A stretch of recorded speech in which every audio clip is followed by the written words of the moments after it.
Hello, this is David with Stupid Things People Do and what we can learn from them. Previously on Stupid Things, we discussed how, after giving Barry Borak a surprise party-induced panic attack, Gravity Diagnostics called him a little girl, accused him of stealing the joy of others, and then fired him after such beratement gave him a second panic attack. That's Retaliation, and they got sued. And they lost. And we've mentioned Retaliation a few times in this vlog series, but we've never actually done a deep dive into the intricacies of what constitutes retaliation and how to avoid it. Now, superficially, you may figure everything I need to know about running a Fortune 500 company I learned in kindergarten. And while I agree that if more Wall Street executives followed that kindergarten golden rule, the world might be a happier place, unfortunately, avoiding retaliation is a little more complex than do unto others as you would have them do unto you. What do I mean by that? Well, imagine you're making special science kibble to be used in secret government animal test labs. We've all seen how zombie movies begin. We know it's real. Anyway, one day, Tom Cruise comes forward in full main character swagger and reveals some shocking information. Dany Devito, the PhD in charge of the secret kibble factory, well, he has been very lax about following OSHA regulations. There's even some suspicions that the red 9 food coloring that he's been slipping into the kibble is actually the super illegal chemical X. Now, being a reasonable person who's definitely not working for Bond villains, you check out the claims. You investigate the heck out of those claims.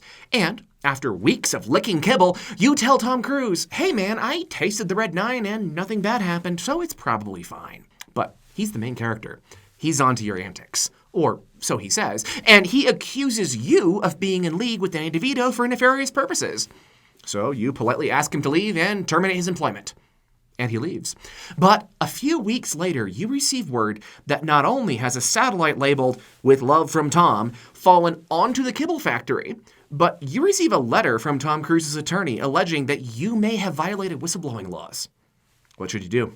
The answer is obviously time travel. Because here's the thing, you're in big trouble. And not just because some satellite fell into your factory. Insurance is going to cover that part. No, you're in trouble because you just violated whistleblower statutes. And now you don't just have to deal with renegade Hollywood main characters, you have to deal with attorneys. And that's way worse. Whistleblower statutes? What are you talking about? I work at an at-will state. I can just fire people for any reason, you may say. And a lot of people think that, but actually it's not true. Whether it's the Umbrella Corporation or the Hershey Company, there's got to be a legitimate business reason for firing someone. If whistleblowing is protected, which in our example reporting a criminal violation is, and if the only reason Tom Cruise got fired was because he thought Dany Devito was poisoning the government's kibble, aka said criminal violation, well, that's going to result in a retaliatory discrimination claim. And that's going to be true for any number of statutes. It doesn't matter whether your state is a work-at-will state if the only reason someone was fired was because of a protected activity, such as reporting discrimination or whistleblowing.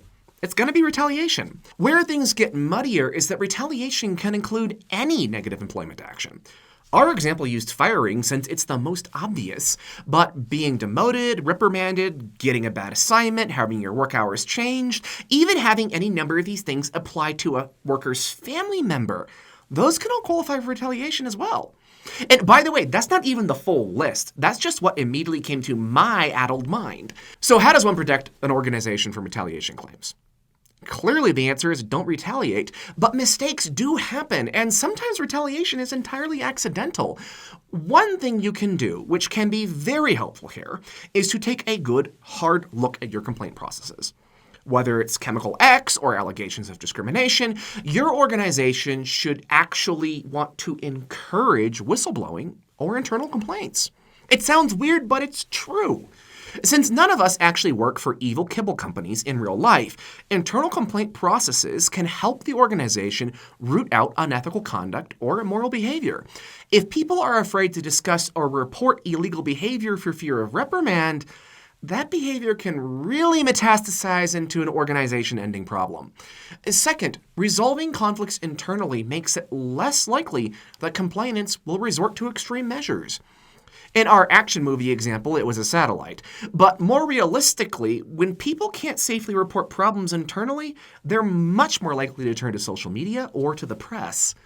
Thirdly, if you routinely field and document internal complaints, and if nothing bad happens to those complainants, it is much easier to defend yourself against a retaliation claim, because you can fall back on your track record.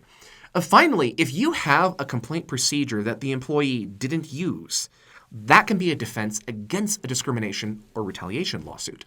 Mind you, this will only work if your employees are aware of, understand, and are trained in that complaint process. So it's important to make sure it's easy to use, and multiple channels of reporting are advised. Briefly returning to our example, one of the things that separates ethical companies from volcano-dwelling Bond villains is going to be how they resolve ethical dilemmas. Companies that fire complainants for taking ethical stands hinder their ability to make decisions, and they create environments of cover-up and a lack of accountability. Companies that give their employees a safe way to call higher-ups on their ethical decisions, those tend to be much, much healthier. I'm David Sidebotham. This has been Stupid Things People Do and What We Can Learn from Them. This is our series on preventing retaliation. Tune in next time for a deep dive into reporting policies.